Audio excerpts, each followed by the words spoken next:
खबर शामिल करते हैं सियालकोट से। BBC Urdu news Punjab TV के डायरेक्टर गुलाम मुस्तफा वट्टू से डस्का प्रेस क्लब तरे खान ग्रुप के ज़ेरे एहतमाम शायर मशरक हकीमुल उम्मत मुफक्किर पाकिस्तान डॉक्टर अल्लामा मोहम्मद इकबाल की 148वीं सालगिरह के मौके पर डस्का प्रेस क्लब तरे खान ग्रुप के ऑफिस में केक काटा गया, जिसमें ओहदेदारान मेंबरान ने भरपूर शिरकत की। इस तकरीब का आगाज लाफ्त कलाम पाक से किया गया, जिसकी सआदत जुनैद रजा को हासिल हुई। नाते रसूल मकबूल की सआदत जुबैर अलवी को मिली।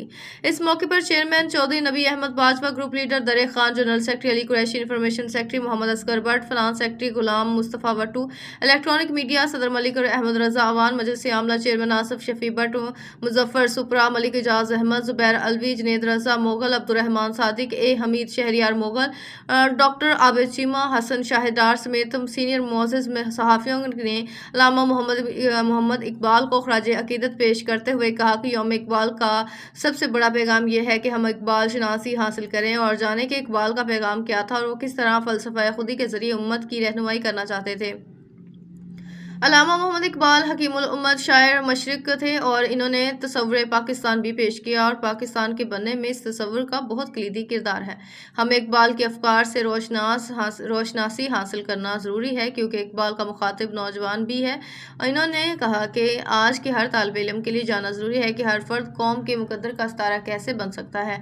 तकरीब के आखिर में मुल्क की सलामती और इस्तेहकाम के लिए ख़ुसूसी दुआ भी की। कौन ये कहता है खुदा नजर नहीं आता, वही तो नजर आता है जब कुछ नजर नहीं आता।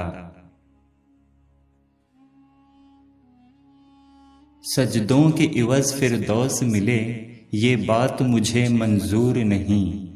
बेलौस इबादत करता हूँ, बंदा हूँ तेरा मजदूर नहीं। तेरे आजाद बंदों की न ये दुनिया न वो दुनिया, यहाँ मरने की पाबंदी वहाँ जीने की पाबंदी। यूं तो खुदा से मांगने जन्नत गया था मैं, करबो बला को देख कर नीयत बदल गई।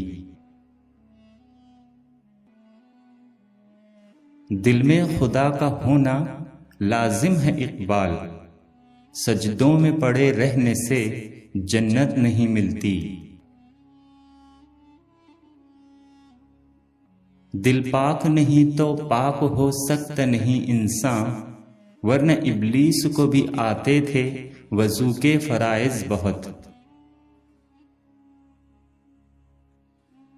दिलों की इमारतों में कहीं बंदगी नहीं, पत्थर की मस्जिदों में खुदा ढूंढते हैं लोग।